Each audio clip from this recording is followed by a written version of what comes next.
Eu cumprimento a todos na paz do Senhor. Irmãos, falamos hoje sobre o retorno de Jacó à sua terra. Ou seja, o Senhor dando continuidade à promessa que ele tinha feito. Aprendemos sobre como o Senhor abençoou a Jacó, E uma das coisas que nós falamos ali na sala das irmãs, Jacó, ele foi abençoado porque Deus era com ele apenas, ou porque ele era inteligente e era esforçado. Acreditamos e sabemos que nem tudo Deus faz sozinho, irmãos? Precisamos sim ser esforçados, precisamos acreditar em Deus e saber que Deus faz nas nossas vidas, mas nunca é pelos nossos méritos sozinhos. Eu tenho o costume de dizer que tudo que eu faço, se não for o Senhor, de nada tem resultado. Então nós sabemos que Deus tem que estar sempre conosco. Então nós aprendemos que a riqueza de Jacó não foi uma riqueza somente porque ele trabalhou, porque ele se esforçou, porque Deus também abençoou. Também acredito que foi abordado sobre a idolatria de Labão, que Labão era idólatra, muito idólatra. E tem até uma atitude de Raquel que leva a crer que ela era idólatra também, mas não é bem isso. Então os professores devem ter abordado sobre isso. Naquela época se tinha dotes, ou seja, só se casava com um homem quando ele tinha dotes, quando ele tinha algo a oferecer. E ele, na verdade, ele não tinha nada, ele só tinha o esforço que ele poderia prestar, o trabalho que ele poderia prestar a Labão. E aí o que acontece? Raquel e Lia ficaram tristes, porque na verdade Labão era um homem que só visava dinheiro, ele só queria ser muito rico.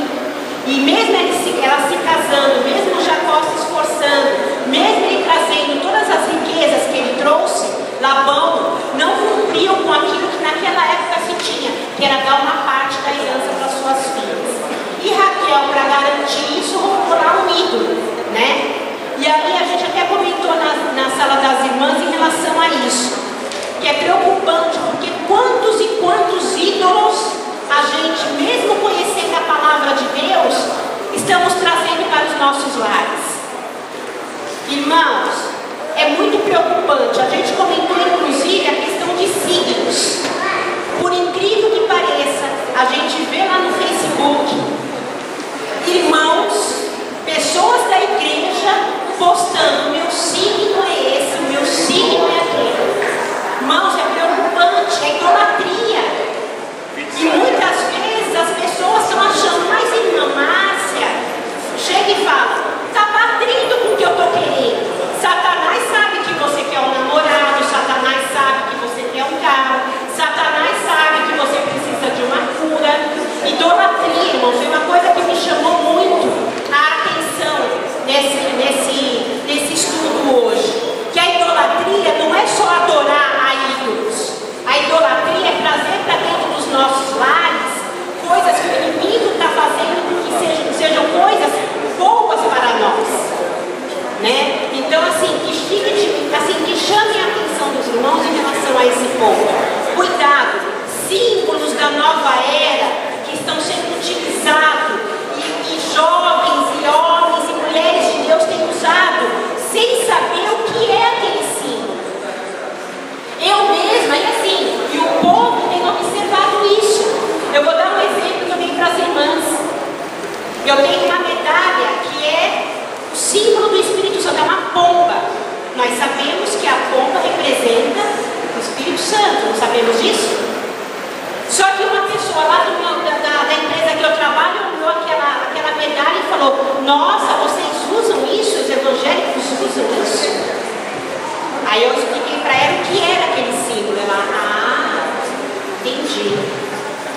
E aí, para você usar algo, você precisa saber o que é aquele algo. Você precisa saber o que significa.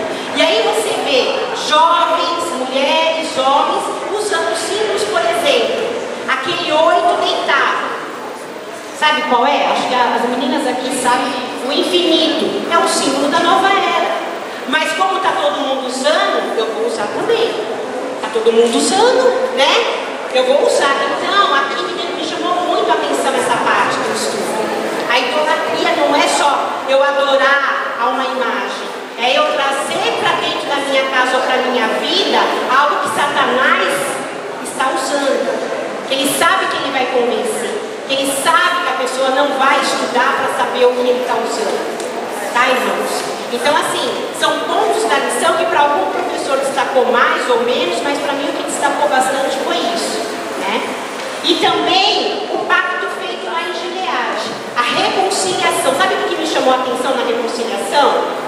Que ali a lição fala que Jacó e Labão não lavaram roupa suja no momento do pacto em que eles se reconciliaram, porque Deus usou um ímpio, para abençoar a vida de Jacó. Ele deu um sonho. Deus pode dar sonho, irmãos, para o ímpio para nos abençoar? Sim ou não? Sim. Deus usa quem Ele quer para te abençoar. Um ímpio, a jumenta, como as irmãs até citaram aqui, Ele faz o que Ele quer para te abençoar e para fazer cumprir o que Ele tem na sua vida. Então, não se questione por que Ele deu um sonho para Labão, mas Ele deu um sonho para que a promessa pudesse ser cumprida, certo? E ali, quando Ele deu o sonho, Labão, que ia perseguir, foi num tom de reconciliação atrás de Jacó. E ali eles se reconciliaram. Jacó tinha muita tristeza no coração por conta de Labão, porque Labão fez ele ficar cativo, escravo por 20 anos. E naquele momento da reconciliação, ele falou assim: olha, vamos nos reconciliar sim, porque Labão foi como amigo, como um reconciliador. Vamos nos reconciliar, mas você fez isso para mim. Ele lavou a roupa suja? Não, ele colocou aquilo que estava dentro do coração dele. E a gente tem que aproveitar o momento de reconciliação para colocar de uma forma prudente, de uma forma apaziguadora, aquilo que causou vamos dizer, um afastamento, uma tristeza entre um relacionamento, né? E ali eles fizeram um pacto, aquele pacto da reconciliação, lá em Gileade, através de uma pedra. O que me chamou a atenção também, que eu frisei bastante com as irmãs? A reconciliação, né? No momento de reconciliação, vamos conversar, vamos colocar todos os pingos nos is, mas não é de uma forma discutindo, brigando, porque você fez isso, porque você fez aquilo, porque eu não gostei. Não, a reconciliação é justamente para isso, para fazer com que as pessoas se aproximem e voltem àquele laço de amor, aquele laço de união. Que foi até assim que Jacó fez lá no final, quando ele proporcionou um banquete. O que é o símbolo? O que significa um banquete? É a união das pessoas, é a comunhão. Amém, irmãos?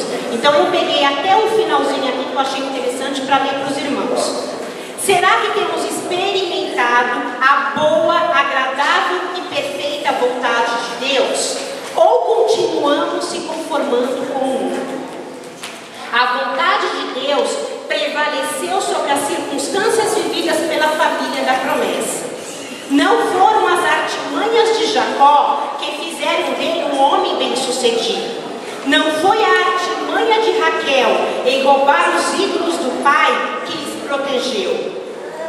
Labão não frustrou os planos de Deus. Se vivermos uma vida sob a direção de Deus, teremos uma vida vitoriosa. Lá no Salmo 25, rapidamente, só para finalizar, fala assim: guia-me na tua vereda e ensina-me, pois tu és o Deus da minha salvação. Por ti estou esperando todos os dias.